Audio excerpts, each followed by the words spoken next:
Millions of us now have health insurance under the Affordable Care Act, or what some people call Obamacare. But like many things in life, your health insurance can often be confusing and complicated. Whether you've been insured for years or you're new to the game, understanding your policy is important to your health and your wallet. First things first, you have to pay your premium every month or your insurance could get canceled, kind of like your cable subscription. You can also think of it like a shared healthcare piggy bank. We all chip in each month, even if we're healthy, so the money is there when we need it.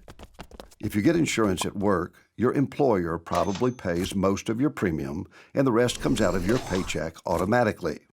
If you have Medicaid, you most likely don't have to pay any premium at all. The federal government and your state take care of that. If you're insured through a new health insurance marketplace, depending on your income, you may be eligible for a tax credit that pays a portion of your premium. Once you have that shiny new insurance card, you'll want to try really hard to keep it in your wallet. To better your odds at staying healthy, be sure to take advantage of the free preventive services that all new insurance plans provide.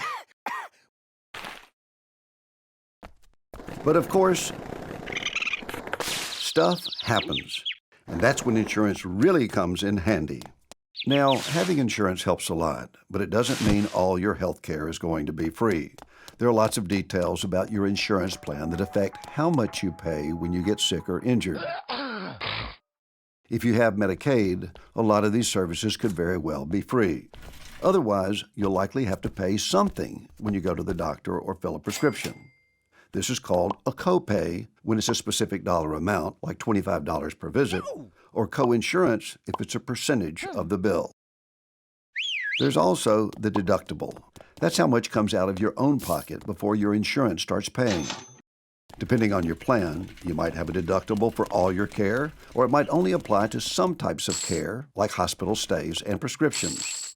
So read your plan material, because it could add up to thousands of dollars. Another important part of your plan is the out-of-pocket maximum. This is the most you'll ever have to pay in any 1 year, at least for the benefits your plan covers. Your insurer will pay 100% of anything beyond the maximum for the rest of the year. It can be just as confusing dealing with prescriptions. Your plan has a list of drugs it will pay for, called a formulary, but the prices vary. Check with your doctor or pharmacist because a generic drug might fix you up the same as a brand name drug, but the price difference could be huge. So, those are the costs typically involved. But remember that they'll be affected by your insurance plan's provider network. This is a list of doctors and hospitals that are connected to your plan. Insurance companies negotiate discounts with these providers. Stay in network and the discounts get passed to you. Go out of network and you could end up paying full price. And remember that out-of-pocket limit? It won't work if you go out of network. In some plans like HMOs or EPOs, your insurance would pay nothing if you go out of network. In other plans, like PPOs, your insurance will cover you no matter where you go, but you'll pay a lot more if you go out of network. Also, if you want to visit a specialist, like an orthopedist, some plans require a referral from your primary care doctor.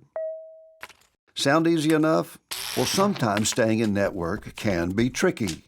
In a hospital, it's possible that your surgeon could be in network while your anesthesiologist is not. If this happens to you, don't be afraid to negotiate with your provider or file an appeal with your insurer. So as you can see, there's a lot to think about when you choose an insurance plan each year. Some plans may have low premiums, but fewer doctors or hospitals and high deductibles. There are trade-offs, and understanding and choosing among plans isn't always easy. Remember, if you have questions, call your health plan and ask, or check with your hospital or doctor. If you still have questions, your state insurance department or consumer assistance program can help. With the Affordable Care Act, there's new support for consumers, so take advantage of it. Having health insurance protection is a good thing, especially when you know how it works. We hope you're now better prepared for the next time you have to pull that insurance card out of your wallet. Stay safe, America.